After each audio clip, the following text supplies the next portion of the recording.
Hello everyone! If you're watching this on YouTube, then let me tell you what's happening here. We are watching Kingdom Come Deliverance 2's first impressions right now. The game went out for testing a few days ago. I don't know why my camera is shaking, but I'm sorry for that. So the game went out for testing earlier this week or month, I think, and streamers and big reviewers have had some time to play the game and form their opinions. But they were under NDA until now, so they cannot sort of say anything about the game without the permission of the studio. But today they got their permission to give the first impressions of the game. So they are not reviews officially, but we can get to know a lot about what to expect from the game when it comes out. And of course, there will be official sort of reviews coming out later this month. I think, yeah, because the game's coming out on 4th of February, so surely we'll be getting to know a lot about the game in upcoming weeks. But today we are going to react. I didn't have access to the alpha or beta or whatever the review version of the game, of course. So we will just have to go and watch other people who have played it. So it will be a little sort of reaction sort of thing. I really don't like reactions that much. Actually, you know what? I like watching them, but not doing them. But I'm really excited about this game, and this is my first time seeing anything except the trailer and the promotional material, of course, about the game. I didn't watch any sort of gameplays or anything, so I'm going completely blank gameplay wise in here. But yeah, I did of course watched the trailers and the other promotion sort of material that came out. All right, so let me quickly switch the scene. And we are here on YouTube. So I just typed KCD preview here, and we will look for videos that came out today. And we'll go from there. All right. 50 hours of gameplay. All right, let's watch. It's by Neon Knight. The first one, 71K likes. TechRadar Pro declared that GoDaddy Arrow is a game changer for small businesses. Let me actually open my YouTube Premium account. So we don't have to deal with a lot of ads and everything. Okay. What are we watching? Kingdom Come Deliverance 2. Final impressions. Sorry, not final impressions. Initial impressions. Or actually, you know what? I think that's, yeah. Okay, so Neon Knight we were watching. So, I have now played over 50 hours of Kingdom Come Deliverance 2. I went to a small event in December where I played the game for an entire day, and then, on Friday of last week, Warhorse sent me a code for the full game an entire month before release. So, today I want to answer all of the non-spoiler questions I know you guys have, because I've spent every possible second taking in the open world, the combat, the stealth. I know you guys. Is that Henry? Is this Henry? He looks funny. I'm sorry if it's something like traditional or something, you know? But he just looks funny. Of last week, Warhorse sent me a code for the full game an entire month before release. So today I want to answer all of the non-spoiler questions I know you guys have, because I've spent every possible second taking in the open world, the guys, I think these captions are auto-generated anyways, so turn on the captions. I think they should work exactly the same in this video. I'm just turning them off because I need to read the text at the bottom and, you know, sort of get like a nice view of this whole thing. So combat, the stealth, the blacksmithing, the lockpicking, Well, The lockpicking. let's not get ahead of ourselves. Let's just get started, although keep in mind this is still a preview video focused on gameplay in the open world, no spoilers, and I'll have a full review much closer to launch because there's a certain cutoff point in the game I can't talk about or show footage past anyway. Also, I do need to say a big thank you to Rocket Money for sponsoring this video, but more on them a little later. So, to start, we should get into the combat first, because to put it very simply, Warhorse have done something special here. They've taken the core of KCD 1's combat system and have improved, well, just about everything, and here's my favorite see it with your own eyes example of exactly what I mean. If you happen to remember, KCD 1 had a move called the Master Strike, which was the move that would get you a free hit every time an enemy swung at you. You'd see a green shield center screen, and with one click, you'd deal out an unblockable counterattack. It was super easy to pull off, no brain power required, and in my opinion, it really undermined what the rest of KCD 1's combat system was going for. Warhorse clearly felt similarly because now, in KCD 2, the Master Strike is completely different and is just way more interesting. To do it, you have to be watching which direction your opponent is going to attack from, and then, when you see that green shield, you have to attack from the exact opposite direction to earn a Master Strike. It's very satisfying, and if you hadn't already guessed, this new system allows you to strategically avoid getting Master Striked yourself, because enemies can only Master Strike you if you attack from the opposite direction of where they're already defending. So, for example, if they're blocking their upper left, don't go for their upper right until they're attacking and you see that green shield. That way you're guaranteed to avoid getting Master Striked.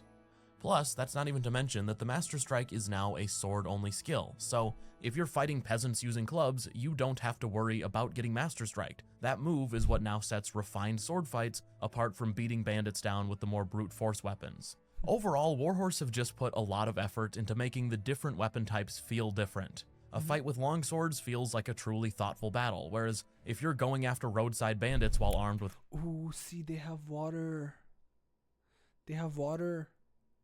Like, in KCD, I remember there were rivers, right? Really shallow water bodies, but I don't recall there being like a lake or anything in that game. So, will we be able to like swim and fish?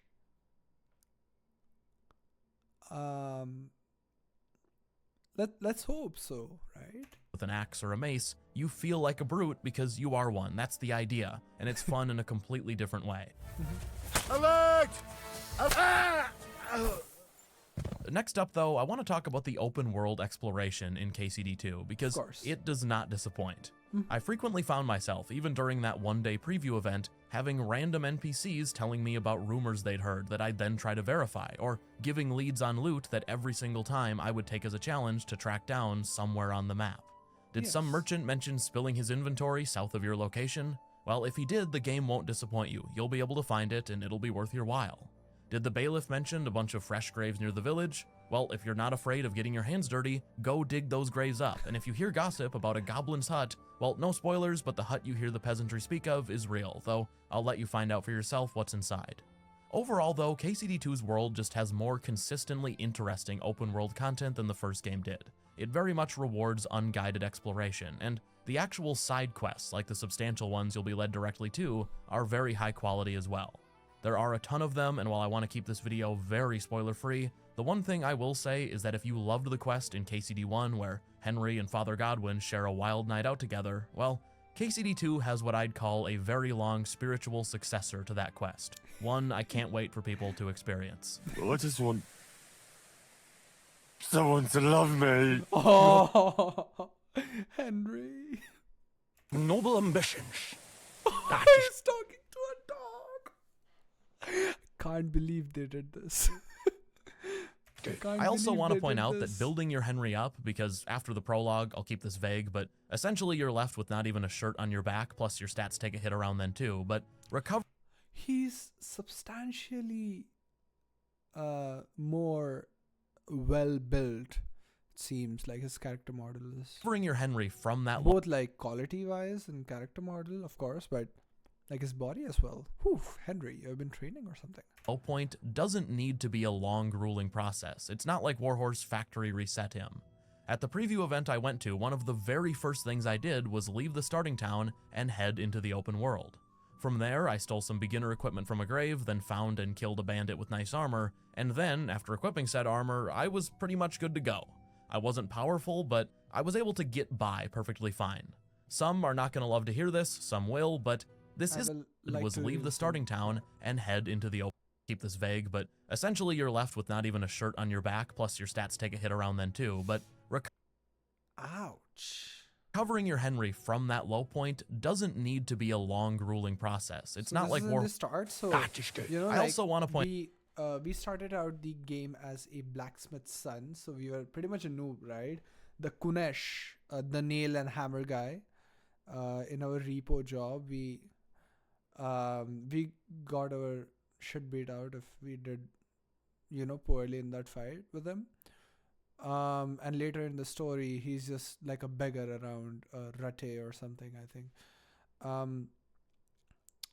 So I don't think we'll be starting from that low of a point.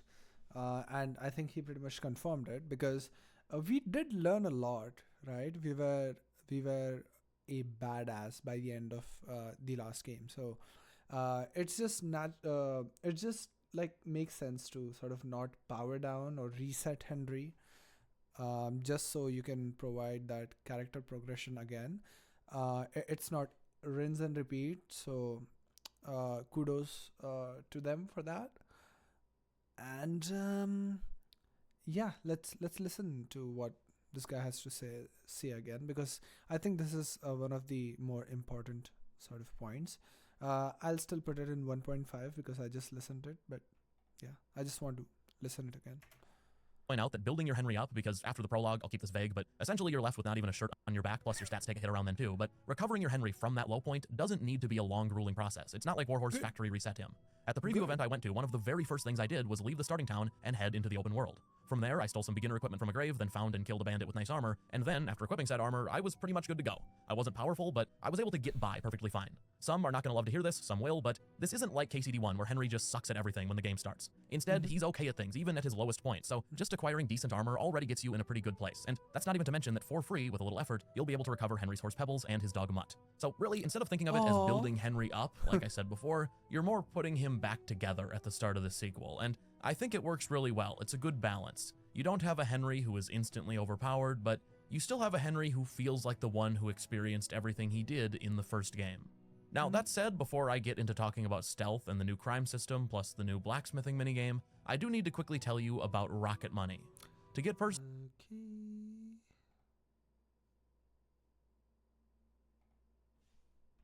Anyway, let's now talk about crime in KCD 2, and also stealth, because those two go hand in hand.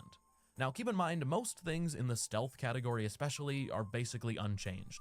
Lockpicking, pickpocketing, really the entire stealth loop hasn't been messed with much. It's only been polished up, but where Warhorse have really put their focus this time is on specific consequences for your crimes, many of which will likely be committed during stealth.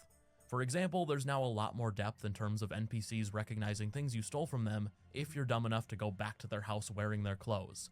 And there's also a long list of possible punishments now. That's a really nice detail. So if you steal something from someone and you just go to them like wearing that, of course they'll recognize that it's their stuff, right? Like I have a really special shirt that no one else has, not some Walmart shirt. Like something that my grandmother, sort of weaved for me or something, had woven for me or something, and I steal that, and then after 2 months I just go to your house wearing that. You will recognize that, right? So it's a pretty neat and realistic sort of system that they seem to have inserted in the game. From branding to the pillory to caning to even execution, but I will say, if you played KCD recognizing things you stole from them, if you're dumb enough to go back to their house wearing their clothes. And there's also a long list of possible punishments now, from branding to the pillory to caning to even execution. But I will say, if you played KCD 1, I don't think you'll need to deal with the punishment system often, or maybe ever, unless you're specifically wanting to be punished. Stealthing around We are definitely going to try that. has been made a lot less frustrating in KCD 2. I said it was cleaned up, and what I mean is, well, in KCD 2, you're only ever really punished in stealth if you specifically do something beyond your capabilities. If you start picking a hard lock right next to somebody's head while your thievery skill isn't very leveled up, yeah, they're going to wake up and notice you, but if you're being thoughtful and careful and playing within your means, you will be okay. You won't get caught, at least in my experience. Way more importantly though, you're not going to find yourself ever wanted for a crime you weren't spotted doing. That happened a lot in the first game. You'd commit some crime absolutely no one saw, and next thing you know, you're wanted and the omniscient guards are trying to throw you in jail. In KCD 2, everything feels much more realistic and immersive. If you're not spotted or if you clean up any potential Also, graphics seem a lot better, you know? It just adds to the realism. Like, see this wall, the texture on the wall.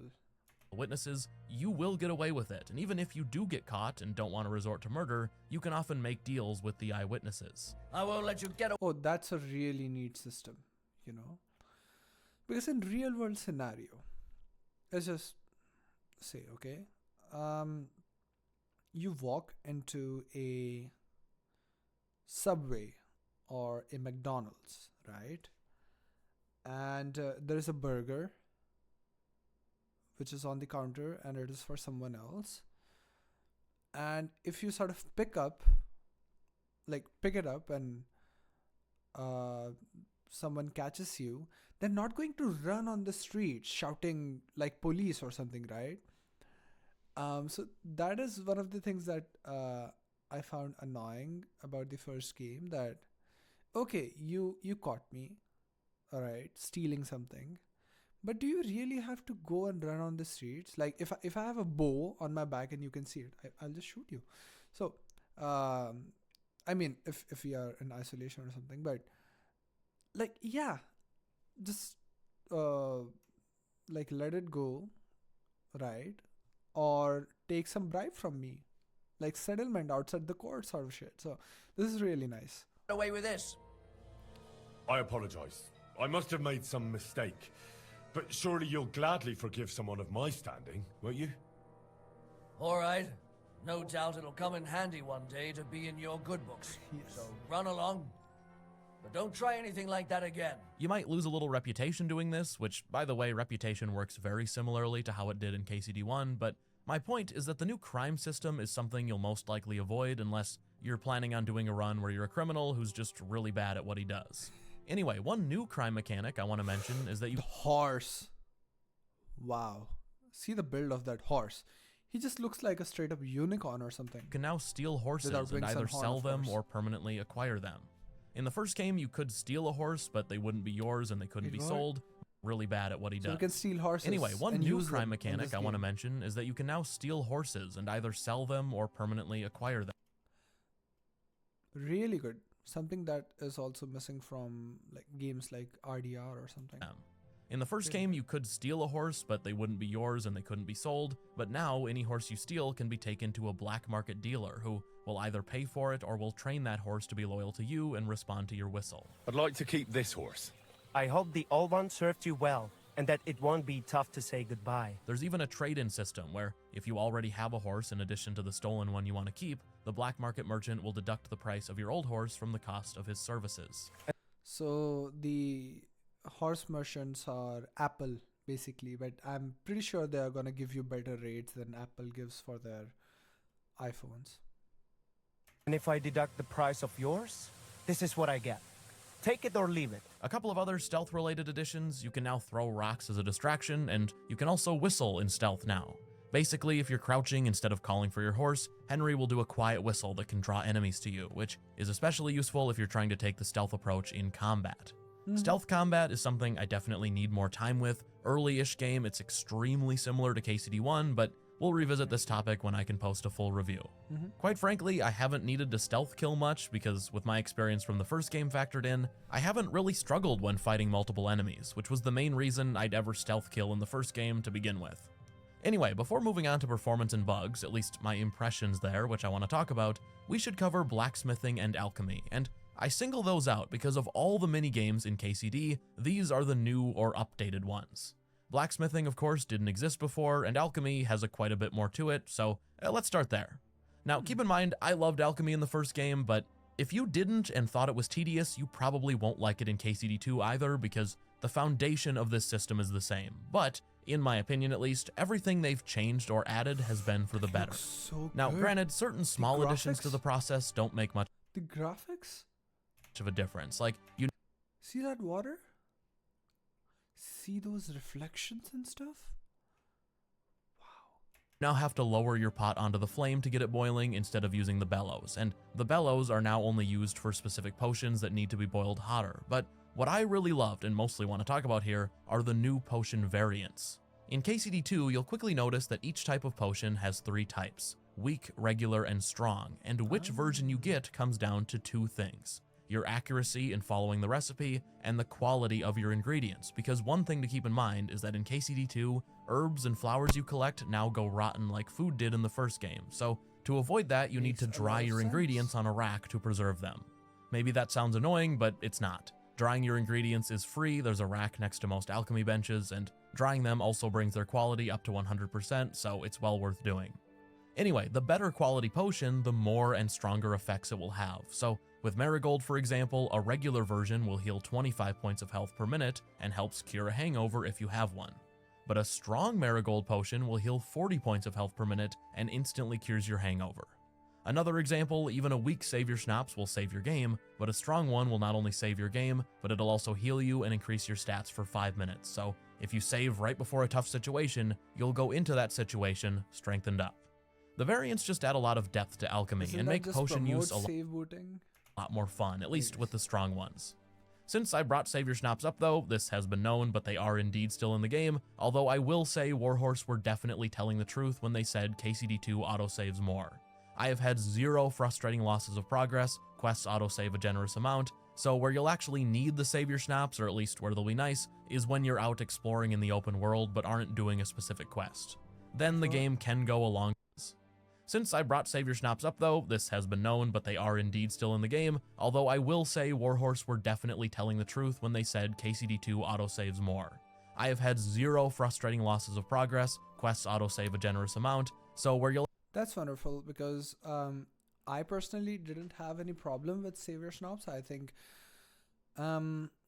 it was nice for you to have an option to save sort of naturally in game by like sleeping and everything, and that mechanic of just not saving anywhere and anytime.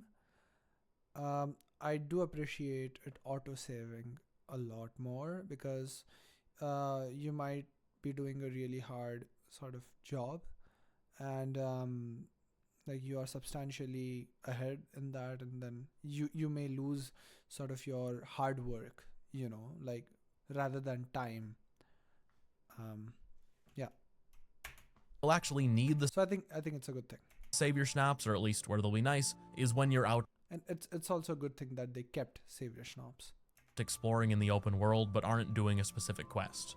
Then the game can go a long time without autosaving, and I mean, that said, while I can't tell you what to do, I would recommend just engaging with alchemy once you play.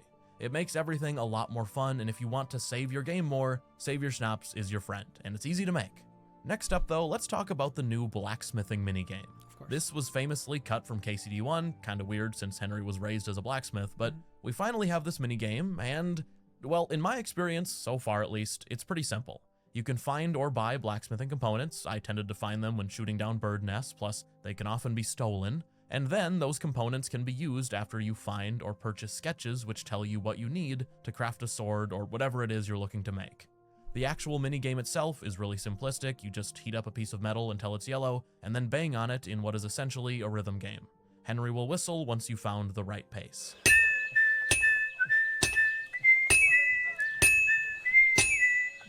And he whistles in the tune of. Then that's it. Henry will comment once it's done, and then heats it one last time before quenching.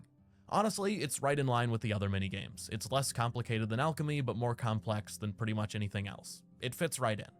So, to wrap this video up, let's quickly talk about the technical side of things. And also, by the way, if you've enjoyed this video, consider leaving a like, as it really helps my content get out there. YouTube puts so much stock in likes, and there will be plenty more KCD2 coverage here over the next month, so feel free to subscribe if interested. So, that said, if you're worried about performance, well, I can't say don't be, because I've been playing this game on first a 4080 and then a 4090, but what I will say is on that equipment, the performance has been very good, very stable. On absolute max settings, ultra everything, 4K, with DLSS on, I'm getting about 95 frames per second on average. Sometimes going above 100, sometimes dipping into the 80s, but the only time I've ever had any visually noticeable frame drops, to my eye at least, is when the game saves. Occasionally, when autosaves happen, I'll drop to like no FPS for a couple seconds, which is annoying, but hopefully it's something that can be fixed. Speaking of potential fixes, well, if you're worried about bugs, at least on PC, I think I can say that you shouldn't be. Warhorse said at the very first KCD preview event that I attended back in, I think, July, that they felt like KCD 2, the state of it 5 months ago, was already more polished than KCD 1 is right now, after all the patches. And I can attest to that 1,000 times over. I've ran into zero meaningful bugs, zero, and by meaningful, I mean the absolute worst bug I've had was a missing piece of dialogue.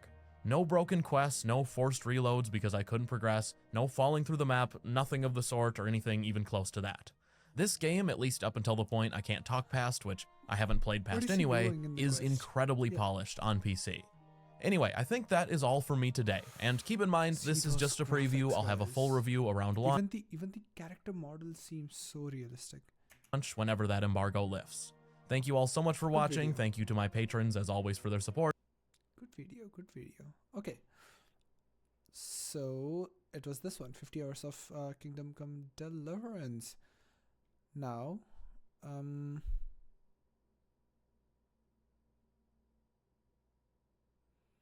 which one should we watch? So this one had 74k views. 10 hour. This is 1 hour 30 minutes long, so we are probably not gonna watch that on the stream.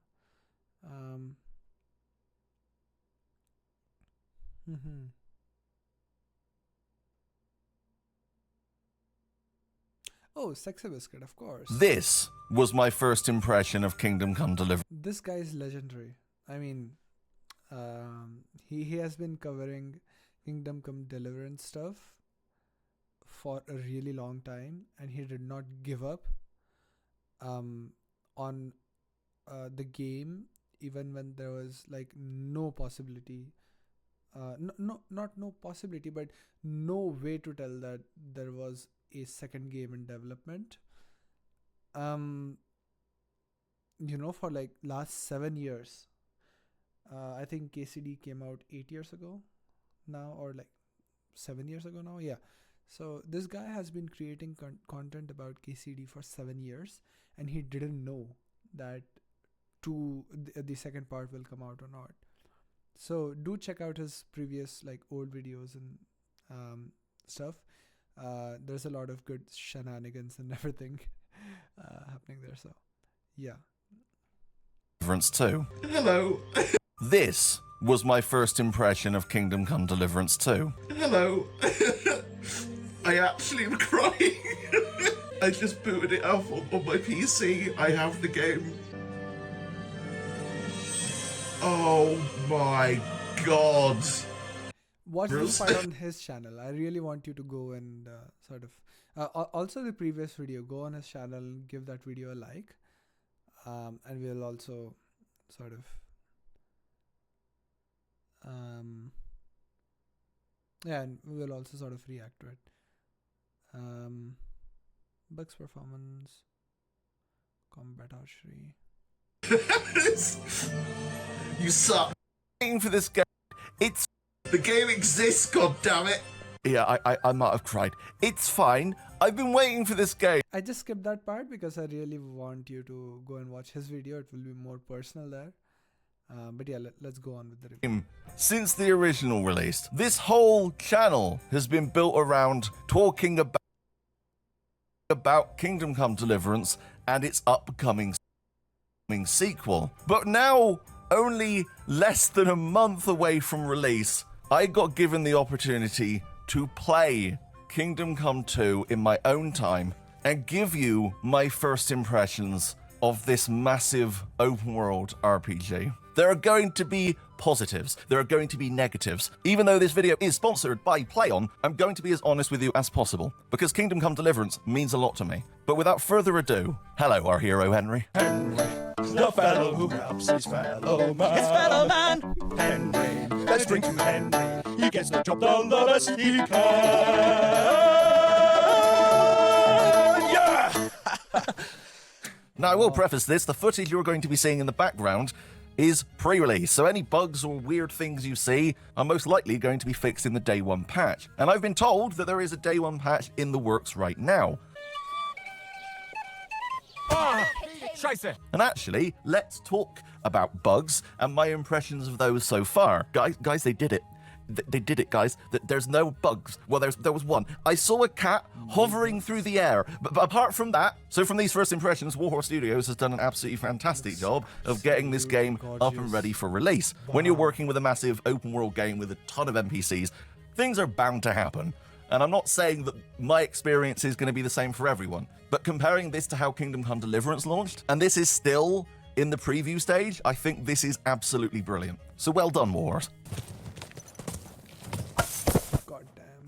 So I have put 60 hours into Kingdom Come Deliverance 2 across PS5 and PC. And when the review comes out, I will delve a bit more into performance. But what I will say right now, from everything that I've experienced so far, performance is fantastic. So if you're playing this on PC, all you should know is that this game is quite CPU heavy. And on PS5, the performance mode seems to look absolutely fantastic and runs at a solid 60. Now you've got to remember, this is before the day one patch comes out, so things are only going to get better from here. So my initial impressions of performance are great. Sir Hans Capon, Lord of Bergstein. Okay, we need to talk about the world. Wait, what? Because Kingdom Come... Is that Okay, we need to talk about the... Lord of Bergstein. Okay, great. Sir Hans Capon, Lord of Bergstein. Okay.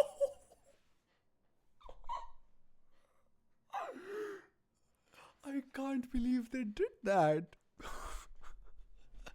Okay, we need to talk about the worlds, because Kingdom Come Deliverance would be Kingdom Come without the map, right?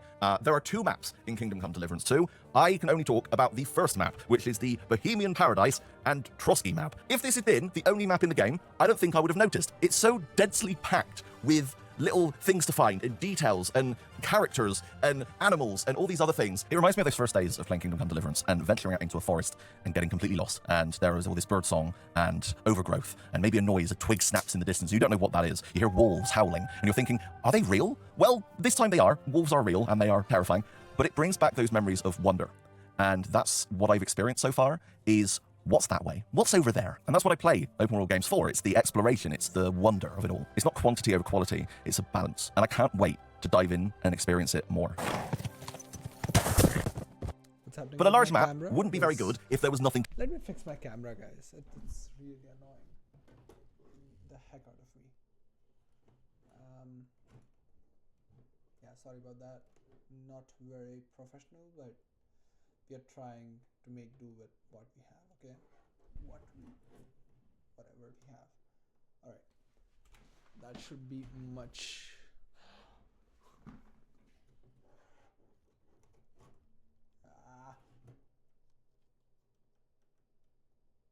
Okay, please stay, please stay. Okay, it's staying, guys. It is staying. God, camera.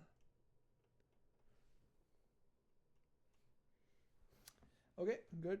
No problems. No one saw that. Nothing happened.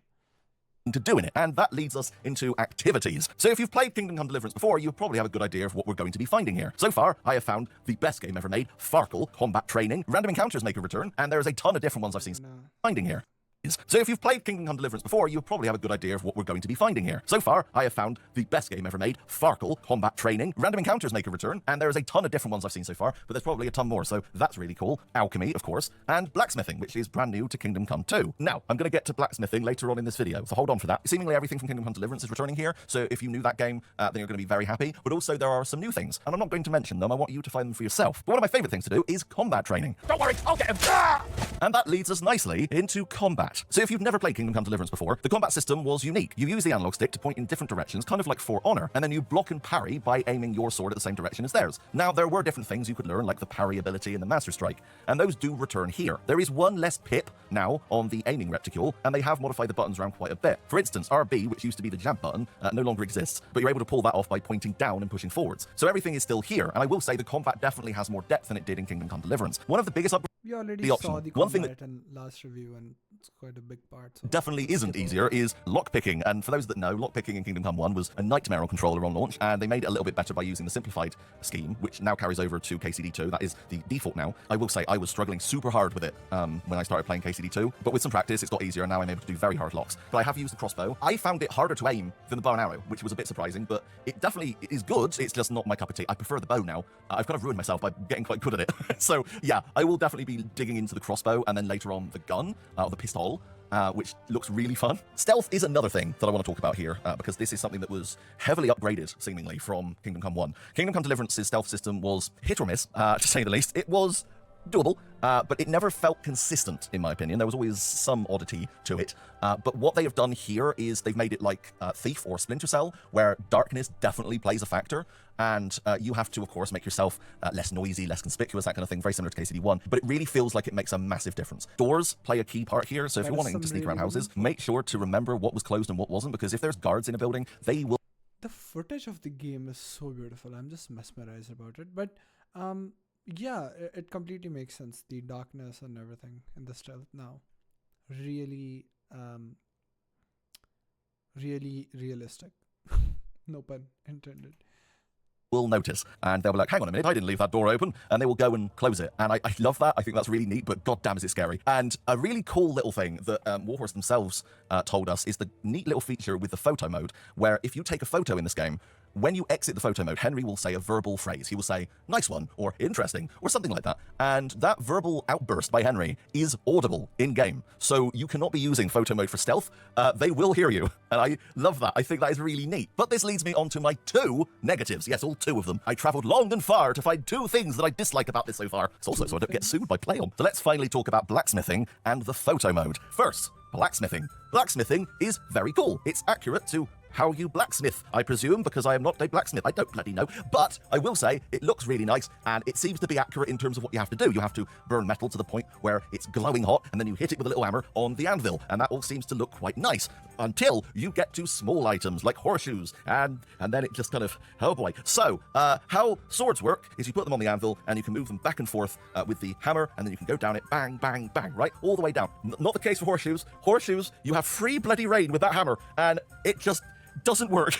Because you're lifting up the hammer above your head to hit the horseshoe, but you can't see where the hammer actually is in space, right? So you then come back down and you miss. So you have to then re-aim yourself and then hold it up and then hit. Okay, you hit it, but you can't hit that place 3 times, otherwise Henry will have a go at you. So it doesn't work with small items, and that definitely needs a patch or something. There's no reticule. There's nothing to tell you where the hammer is above your head. Yeah, that's a problem. And secondly, photo mode. So I love photo mode in video games. It's great, and I'm really happy Kingdom Come 2 has a photo mode. The only problem is they didn't bloody put any features in it. There's nothing. All there is look up and down, turn left and right, and hide the HUD. If you're on PC, you can just use NVIDIA Ansel, but for console players, that's not an option.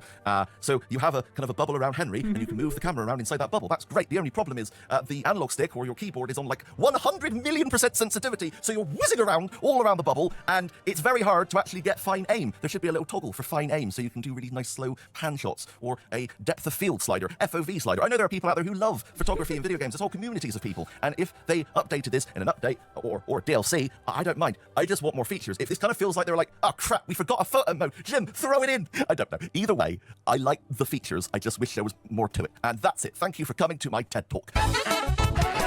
What's that? You wanted to hear what I thought of the story so far? No. All right, fine. I will tell you what I'm thinking of the story so far. It's really good.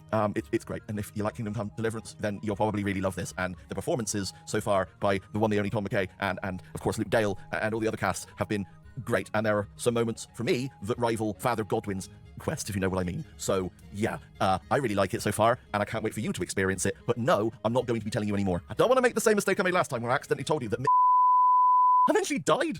Oh, I've done it again. Okay. I don't want to read too much into that last part, but yeah, everything I'm seeing so far, great. Okay, who's next? Who's next? Who's next? Um, hmm. This is a real quick one. Let's see this one. By the way, I'll be linking all of the channels down in the description, so you can go and like all of the videos in the description, so you can go and watch them and sort of give them a like. Actually, I'll So I have now played. do that right now. I'll also comment.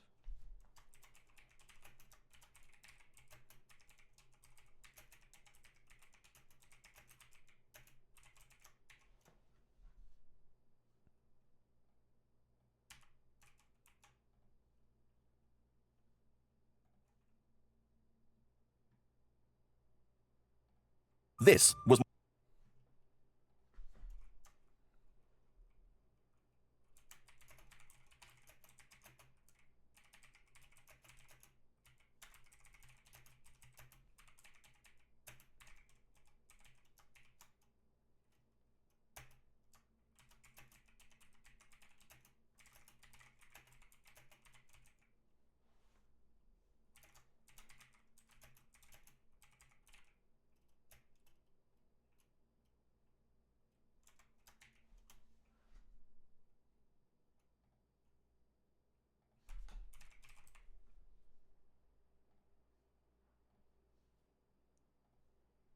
Okay.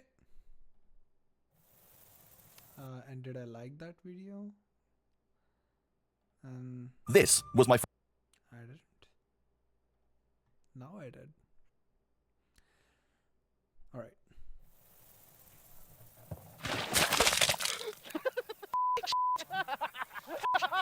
In this Kingdom Come Deliverance 2 video, I'm going to be talking about my first impressions playing the full version of the game. Thanks to Play on Warhorse, I got a copy of the game a few days ago, and I've been able to play since then. I'm only able to give you guys my impressions from the first 8 to 10 hours of the game, so that's what this video is going to be, and we will have a full review of the game later on, but for now, let's talk about what we make of the game so far.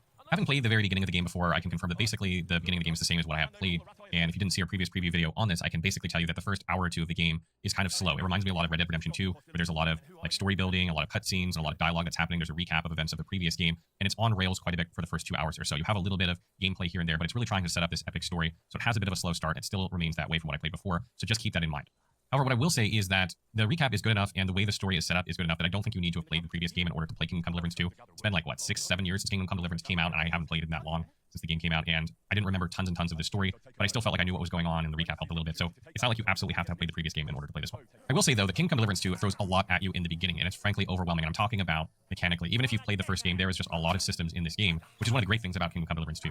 It's got a lot of depth to it, but it does throw a lot of it at you in like every 5 to 10 minutes. You're getting these big screens with lots of text on them that you're kind of like, oh god, I gotta read like 2 more pages of text for activities of the game that include like. Let me put this. That's why you play the first game, guys. That's why you play the first game, even for like 4 or 5 hours. So you know, or sort of you recall your sort of muscle memory and everything from the first time you played the game, so that not everything feels new and you only learn the layer on top of what you already knew, right? So and like just Kingdom Deliverance 1 is a really good game, right? I am playing that right now on my channel. I'm streaming it on Chronotest, both Twitch, YouTube, and Kick. It's a really nice game. Just go and play that game. You know, you have the second part coming out. We fans had to wait years and years to play the second part. So you're actually lucky. Like, you will finish the first game and boom, the second game comes out. So if you're watching this in January of 2025, then it's a really good time to sort of start the first game and sort of finish it. It was on sale a couple of days back. One of my friends got it for free on Epic Games, I think. So yeah, just go and play the first game, so you know the stuff, and you just have to learn the new things in this game, right? So I highly recommend going and playing that first game before starting this one. And it's a very lore heavy game, a very story heavy game, right? So just get the full fun of it, you know? Uh, and don't sort of try to fill in the blanks when you go into the second game. Really, go and play the first game. Go and play the first game. I cannot stress this point enough. So you won't be, finding it overwhelming at the end. My camera is acting up again, guys. All right. Blacksmithing, cooking, crafting, making. No hate to this guy, of course. He is making a wonderful video, I'm sure. But potions, fishing, lockpicking. And there's even more activities and more explanations of like horseback riding and archery and all different kinds of things. And it can be a bit overwhelming when you first start playing, just the sheer amount of things you can do in the game. And if you're like me, you probably won't read all that's why you play the first game. these as they come up. There's just too many to come at you too quickly. And when they do come at you, you've been through this kind of 1 to 2 hour build up and finally getting to play the game, and you won't want to just read them like over and over and over. You're going to want to start playing the game, which is fine. You need other help. Obviously, we will have the wiki and we'll have guides up for you as well. But I will say that as much as I love the depth of the game, I do think a certain portion of people playing the game will find this very, very overwhelming, and they may not like it. Although I would hope that by now people will know what they're getting with Kingdom Come Deliverance 2, because a lot of these systems are in Kingdom Come Deliverance 1, even though this game has even more systems. And I will also say that Kingdom Come Deliverance 2 feels a lot more polished than the first game already. Even from only playing like the first 8 to 10 hours, there are very few bugs in the game. Haven't had really any issues. I've noticed a little jank here and there, and dialogues where NPCs are like looking the wrong way. Sometimes you're having a dialogue with somebody and a random NPC photobombs the camera. I actually had one incident that was absolutely hilarious. I was almost in tears. There was a naked merchant tied up on the side of the road, and I went to untie him and I asked him what happened. He told me he was robbed by some bandits. And right as I'm talking to him, the 2 bandits that robbed him come walking through behind him in the scene. And right when I come out of dialogue, we got into it, and it was just a funny series of events that happened, and it was a little janky, but at the same time, it was really endearing. So I don't think this stuff really takes away from the game. In fact, it made a very special moment that you just won't find in most games. I think it actually adds some charm to it. And another thing that but no one talked about swimming, so I don't know. Was swimming something that people didn't know back then? Because if it's not lore accurate, I don't think they're gonna do it. Really love so far about Kingdom Come Deliverance 2 is how reactive the game is. After the opening bits, I was fortunate enough to run across an NPC that had picked a fight with me and my companion that you couldn't get out of due to the story, right? Like, it was just the graphics are so gorgeous in this game. Part of the story that you get into a fight with this guy. Well, I ran into him immediately. I had the fortunate circumstances of this, so what did I do? I knocked him out and robbed him, put his clothes on, and promptly walked back into town with my shiny new attire. But when I went into town, the guards recognized that that clothing didn't belong to me and it belonged to a guard, and then they attacked me, which was unexpected, but also very entertaining because I didn't realize that the AI in this game had, programming for something like that. And you'll find that there are a lot of moments in the game that are going to happen like that you just didn't realize because it's not normal for a video game to have that level of interactivity. And so far, I find myself playing Kingdom Come Deliverance 2 like I did Red Dead Redemption 2, which is to say, basically like a psychopath who takes every opportunity to do something horrible when I can get away with it, and sometimes even when I can't get away with it. It's just really fun to do. The fact that there are systems in place for this, and it's not just like this noble Henry that you have to play that's a good guy, that you're forced to play a good guy. I really like that you have the option to play as this like scoundrel villain or a noble hero or somewhere in the middle. The fact that you have options to do that, I think, is one of the things that makes Kingdom Come Deliverance 2 so much fun. And I know not everyone will take advantage of these systems. A lot of people like to play the good guy in RPGs. I do myself sometimes, most of the time even. But sometimes these systems will come to play when you're not even expecting them. Like you do something that you didn't realize you weren't supposed to do, and then all of a sudden all these consequences show up, and things spiral out of control, and you get into some really entertaining and unexpected situations, even if you're trying to play the good guy. And I think it's one of the things that's just so great about it is that even the people that aren't going to take advantage of these systems in the way that I am, like a total psychopath, are going to see these systems at play, oftentimes even through unintentional activities. And it shouldn't come as a surprise to anyone that Kingdom Come Deliverance 2 is absolutely challenging from a combat perspective, particularly early on. And there's one enemy in the game that is a particular pain in the ass to fight, the guy with the shield. Anytime you run into this dude with a shield, he just has like a health pool that's, I don't know, I fought him for like... Oh, it's like that guy who stops you when you're fast traveling. Right? That guy. If you have played the first game, you know which guy I'm talking about. He hangs out, I think, near Rate or something, I don't know. Yeah, that guy. But seems to be worse in this one. 5 minutes one time, 10 minutes another time. And what's really interesting about the game so far is that it seems like the enemy placements are more or less the same when you respawn, like if you die, and reload the game. But the bandits that are there or the enemies that are there are somewhat randomized. So sometimes you won't run into the guy with a shield and it'll be somebody else and it's a bit easier. But man, that guy with a shield really, really sucks. I think he needs to be tuned a little bit. But you are going to die a lot in this game. And this game shares something. So, so far what I've learned is the combat system has been changed a bit.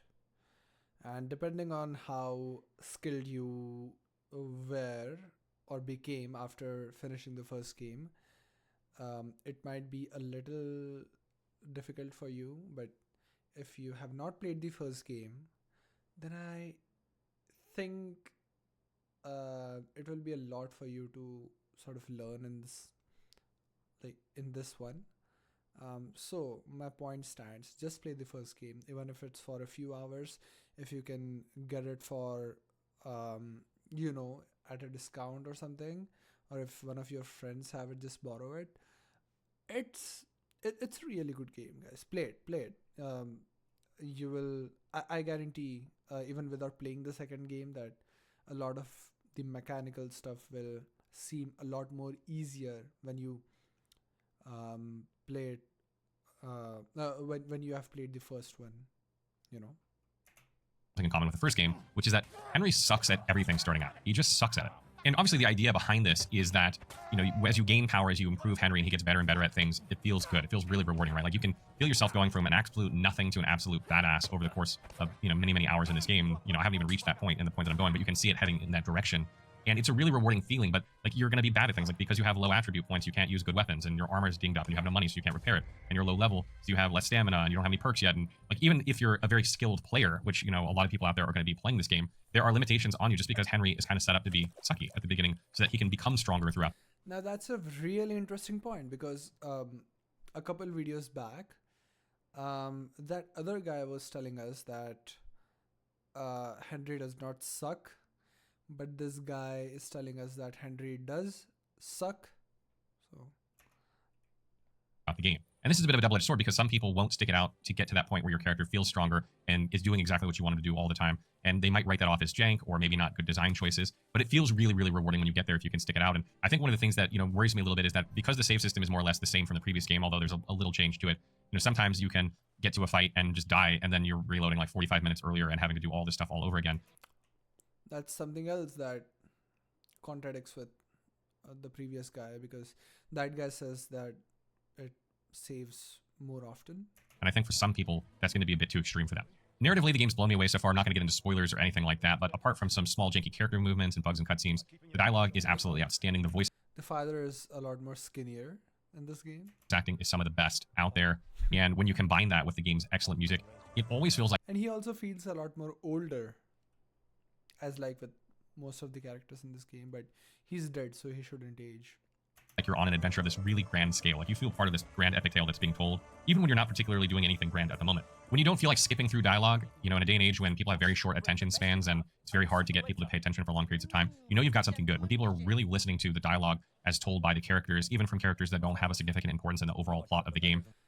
Now I get why they sort of changed their faces. Like, look at the character models. They seem good. When people are really listening to the dialogue so as told by the characters, even from characters that don't have a significant importance. Like, see his face. It's so detailed.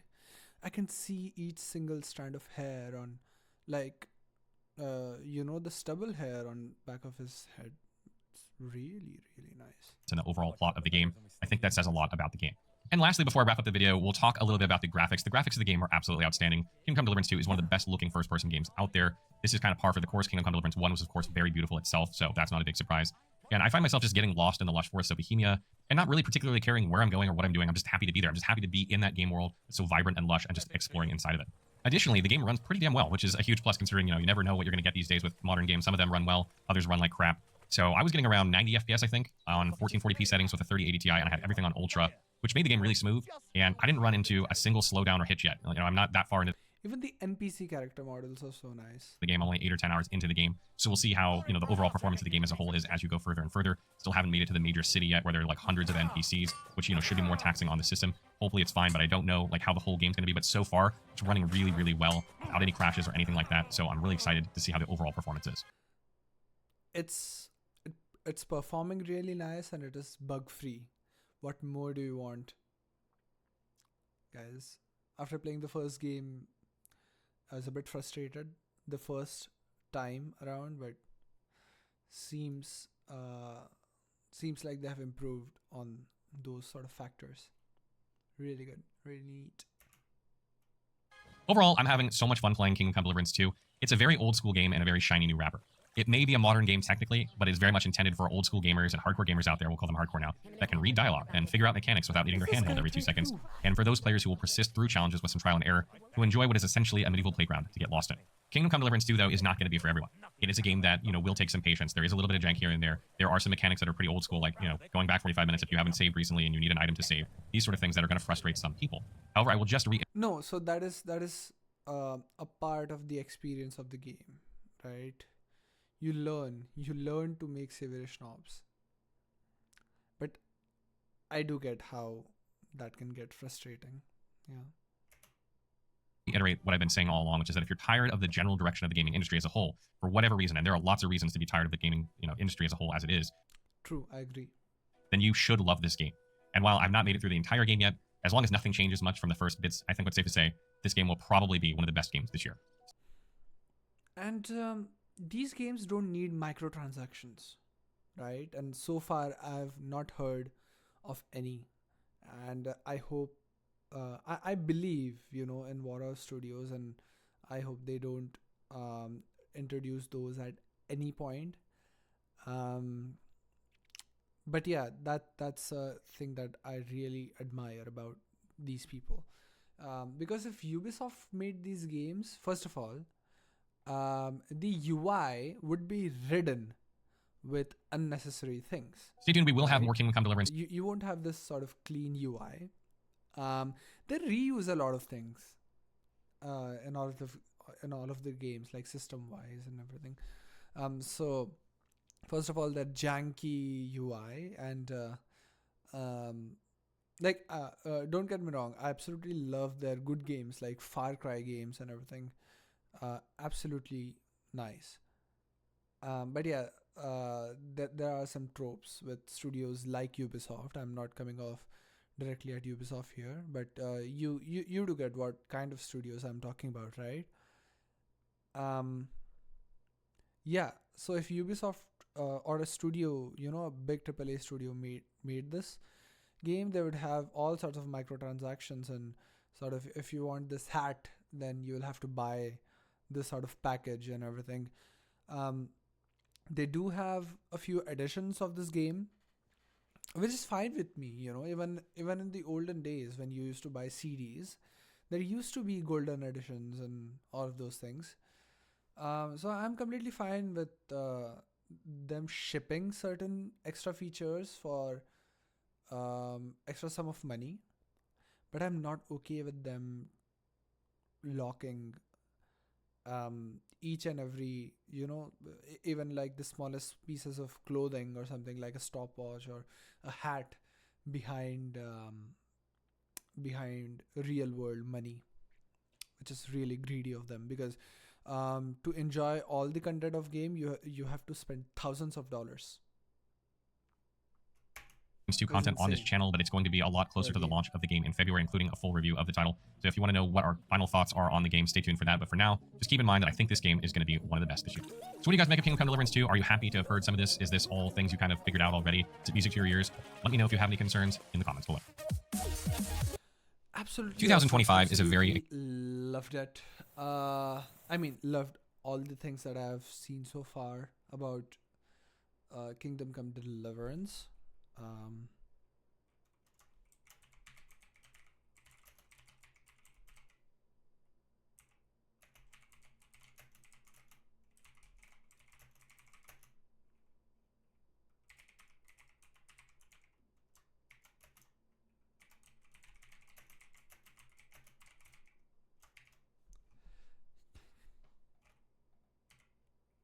Okay, so we have liked and commented on the video, and yeah, I'm probably gonna watch a couple more of these when I'm going to bed or something.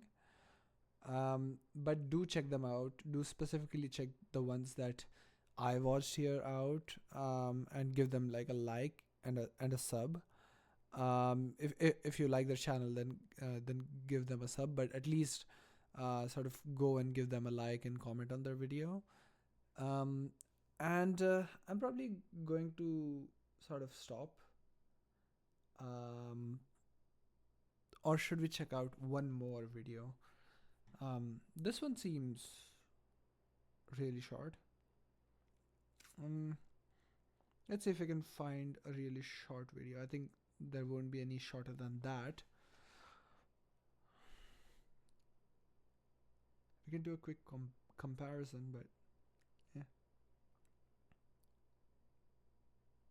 Oh, here's I a have video. played over 10 hours of Kingdom Come Deliverance 2 thanks to an early code from PlayOn, and I have absolutely fallen in love with this beautiful and very unique RPG. There's a ton of depth to it as well, with deep conversation and role-playing mechanics, engaging side activities like blacksmithing and alchemy, and a very unique take on melee combat. It certainly won't be everyone's cup of tea though, so let me take you through my experience, of course without story spoilers. Just like the first game, you will be playing as Henry of Skalitz, who was raised a blacksmith's son and found his way into a more adventurous life after his village was burned down as a consequence of the ongoing war in Czechia. In case you didn't know, Kingdom Come is heavily inspired by medieval history, as it takes place in the early 15th century in what we now know as the Czech Republic, where war raged for the throne of the kingdom. And you play an important part in this war, as Henry is no common peasant anymore and is sent on an important mission to deliver a message from one noble lord to another in the hopes of securing an alliance. Things sadly don't go as planned, and very quickly you find yourself without your gear and without the message you were supposed to deliver, which marks the real start of your big adventure. And I have to say, even in these early moments, the characters absolutely shine as one of the highlights of the game. The dialogue and friendship between Henry and returning favorite Hans Capon is endearing, their banter funny, and they feel like very believable characters, including some very apparent flaws that get them both into trouble. And while those are the two standouts in the early hours, I've already met my fair share of other interesting and sometimes slightly deranged people that have interesting quests and stories tied to them. It also helps that the game looks absolutely beautiful, from the environments to the character models and facial animations. And this makes it easy to immerse yourself in 15th century Europe when just walking around. And while I have mostly seen woodland paths and small towns in my playthrough so far, they haven't lost their charm even after 10 hours. And while you do see Henry in third person during conversations and cutscenes, the rest of the game takes place in first person, and this especially lends a very unique twist to melee combat that you really only see in the KCD games. As soon as you draw your weapon and enter melee combat, you'll lock onto one enemy, and a HUD element will show up that allows you to pick from which direction you want to swing by using the right stick or your mouse. It's been simplified slightly when compared to the first game, as instead of having to pick between low and high attacks from either side, you now simply pick if you want to strike from the left, the right, or from above, or perform a piercing stab by pointing the stick down. You of course don't pick a direction for show, as you can see where an enemy is holding their weapon, so you can either attack from the opposite side to try and slip past their guard, or match their movements to parry an incoming strike and counter with a riposte. On top of that, you have combos that require you to change certain directional inputs together, so one attack from the top, one from the right, and then one from the left, for example, and you can learn more by finding experienced fighters who are willing to part with some knowledge in trade for cold hard cash. You'll also need money to buy new equipment or upkeep your current items, as gear has durability and can wear out if you use it too much. The type of armor and weapon you're wielding also matter, as a blade won't do as much damage to an opponent in full blade armor as a blunt weapon, for example. But it goes even further than that, as you can use grindstones to sharpen your blades to make them more effective, or even learn to craft your own weapons at a blacksmith. When it comes to armor, you also want to take into consideration if you want to sneak or not, as heavier armor also makes a lot more noise, meaning it's less effective when you want to keep quiet. Luckily, Kingdom Come Deliverance 2 has added a loadout system that allows you to save up to 3 custom weapon and outfit loadouts that you can swap between on the fly. So if you want to swap to something lighter to avoid roadside bandits during the night, you can. Or swap out of your bloody combat outfit before talking to an important NPC, because yes, that matters too. Where most games would give you a skill like persuasion and have you make a check based on that, KCD offers a way more in-depth system that offers several options to persuade someone. You can talk sense into them, threaten them, or sometimes outright lie to them, and you have scores for each different type of persuasion to determine your success. But there are other factors that play an even bigger role, like the way you look or who you're talking to. Claiming authority over someone who is clearly in a higher position than you is generally a bad idea, but threatening someone who is physically weaker than you will often work, even if your score is not that high. And even better if you do so covered in blood, as this makes you extra intimidating, especially to people who may not be that willing to fight you. Being covered in blood, of course, has the exact opposite effect when you're trying to pass as a noble, so as I said, the way you look is really important. And by the way, a quick like would be awesome, and subscribe for more spoiler-free content on KCD too. And it's good that conversations and other...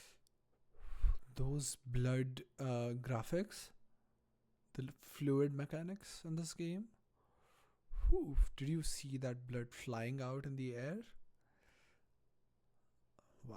Activities are so engaging because, at least in the early parts, Kingdom Come 2 is not a combat-heavy game. Of course, combat intensity always picks up in the later game, and I know there are sword fighting tournaments that become available once you reach the big city, but in the early hours, you'll also spend a...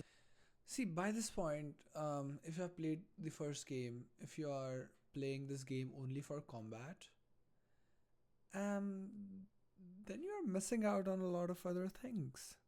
This game is supposed to be played as, suppose you are in like a web series, right? And in web series, you're like, oh, I could have done it this way, I could have done it that way, you know. So you are in a different world, and you get to live in that world for how much ever amount of time you want to live there. Yeah, like, don't focus too much on combat. Explore all the mechanics in the game. Like, I'm guilty of not trying to explore, for example, the pickpocketing mechanic in my first entire playthrough. I didn't even know I can do that, you know, because I never did the Miller quest. Yeah, even lockpicking, I didn't do that much. So explore everything. Even alchemy I didn't do till that Nicodemus sort of mission there, helping Johanka and sort of making antidote for those people in that village. A lot of time working on alchemy and blacksmithing to make some money, exploring the woods for ingredients, and conversing with town people to learn about quests or interesting spots to visit on the map. So don't go into this game expecting it will be 50% duels with knights all the time. That is not what you're getting. But I did end up loving what Kingdom Come 2 does offer, which is a ton of depth and variety to pretty much any system you engage with. I already showed you how in-depth simple conversations can get, but other activities like alchemy require you to put in some work in order to get the most out of them. You have to read your recipe from a book, then follow the instructions on which ingredients to powder, which to boil, and how long to boil the mixture for. Mess this up, and you get a weaker version of the potion, which is less effective and obviously worth less if you're looking to sell it. Luckily, each activity you engage with has a skill tied to it, and you level those by simply doing the activity it is tied to. So after brewing a few potions, you might unlock a skill that decreases the bad effects of overboiling your herbs in a potion. Hell, simply talking to people can increase your speech level. Literally everything you do is being rewarded in one way or another. And that is of course extra true for the main and side quests that reward you with valuable coin, useful gear like a breastplate, or if you're lucky, your own horse so you don't have to walk everywhere. These quests are a ton of fun to engage with as they often offer more than one path to the conclusion, and so far each has had a fun twist as well that took my adventures in an unexpected direction. You're also rewarded for listening to what NPCs are saying, as their dialogue can grant you knowledge of events that you can then ask other characters about. And while the game has a very cool and stylized map, you're not always led directly to your objective. So when an NPC tells you to find an item hidden under a specific tree, your quest marker leads you to the general area of the woods, but you have to look for the tree going off the description you were given. Now I find this stuff to be super engaging. It helps to immerse you in the world even more, but it does require you to give the game your full attention when playing it. Because again, I don't think Kingdom Come...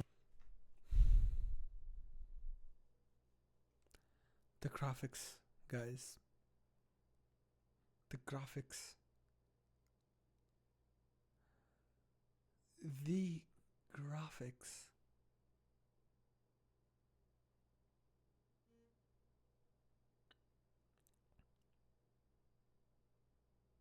The wear and tear.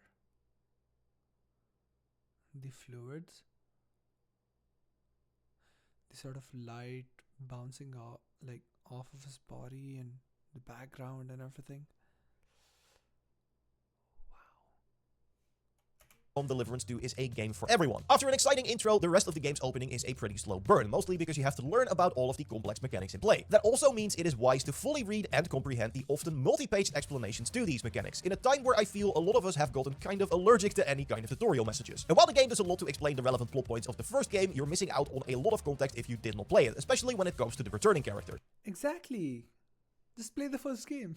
That being said, if you are prepared to meet the game on its terms, take the time to learn about the mechanics, listen to what the NPCs tell you, and get accustomed to the combat, there is nothing quite like it. The only part of the game I am still a bit mixed on is the performance. To be clear, there's nothing that has been ruining my experience so far. I've had no crashes and no game or quest breaking bugs either. All that has been very good. But there are noticeable instances of texture pop-ins, issues with flickering and shadows, and situations where the frames would drop, although these were very few and far between. That being said, that has been my experience on the PS5 Pro, so depending on your system of choice, your mileage may vary. There is a day one patch already in the works, but some of the issues I noticed already being addressed, but it's hard to say if those will resolve all the issues. If you have any questions about the game, drop them in the comments and I will do my best to answer them. Any questions about...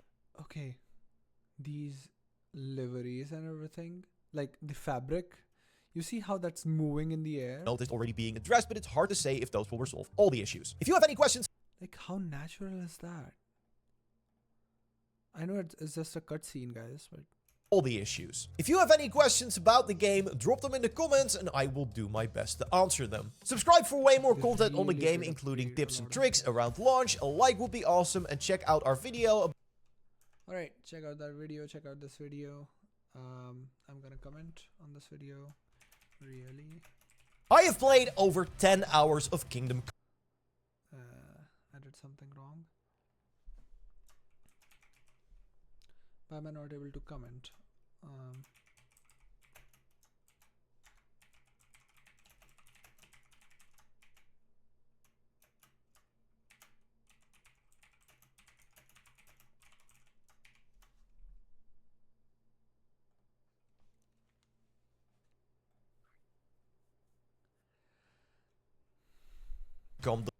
Yeah, go and watch this video, go and watch all the other videos that I have covered in this video. If you like them, then subscribe to their channels. My thoughts on the game.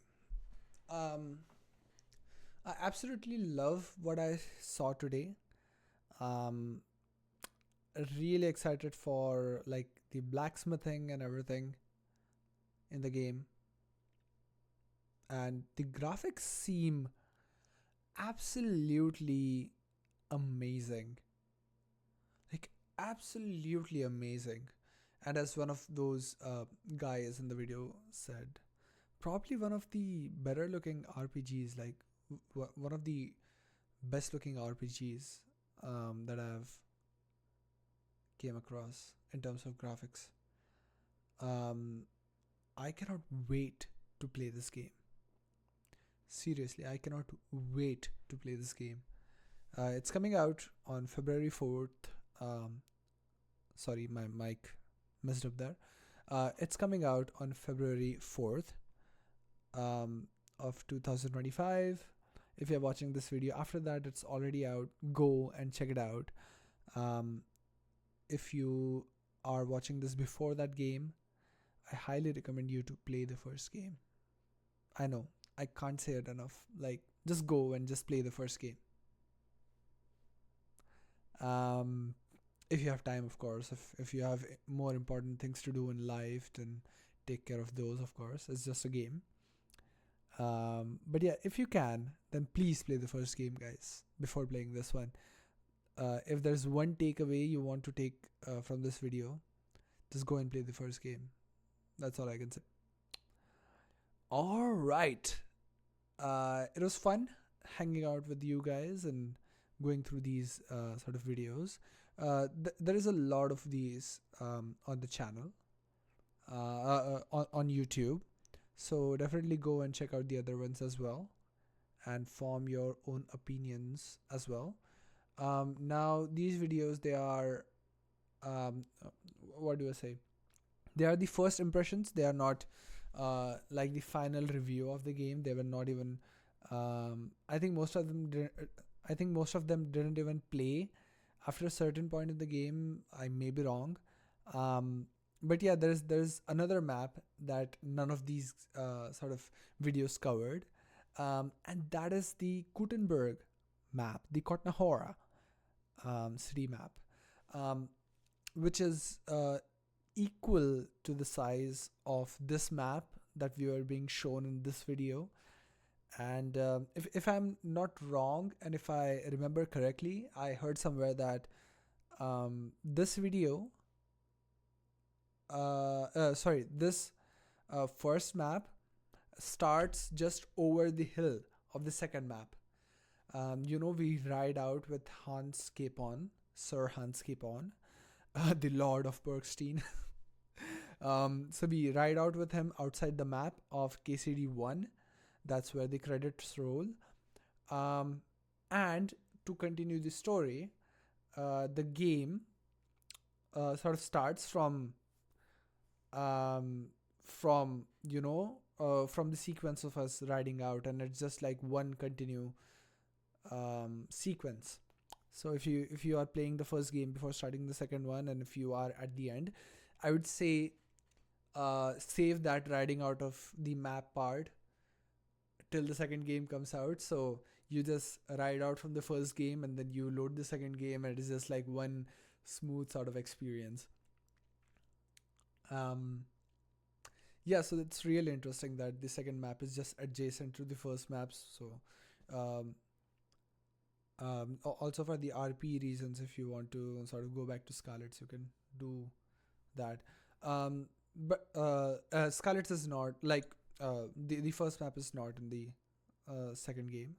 And then there's second map, which I don't know if it's adjacent to that. And there's a third map, the second one in this game, which is adjacent to the first map in this game, where I think you can you can explore Kotnahora and sort of Gutenberg city, and it's equal in size to this map. And like both of these, I think if you combine them and give and view the game as one whole map, then the amount of area in the second game, it's twice the size of the first game. That's what I've heard, at least. So definitely check the game out when it comes out. It's huge, and definitely a lot more people will be playing the second game just because of all the improvements that they have done, less bugs, and it being just overall less frustrating. And the studio is, I would imagine, a lot bigger now, so they will have a lot of support for this game. So even if there are any bugs, after you buy the game, you notice them, they will probably be fixed sooner rather than later. So yeah, I think that's all I can say for now. I know as much as you guys know, and I've not checked out all of these videos. Like, these were the first ones, even my first impressions of the game. So if you come across any other interesting videos, then definitely comment them down in the comment section so I can check them out. And definitely give this video a like, and subscribe to my channel. We'll be playing the first game, so even if you don't want to play the first game, then watch my stream. It will help, help me. And yeah, also go and check out those other videos, and I'll see you guys in the live stream probably of the second game. So see ya. Ciao.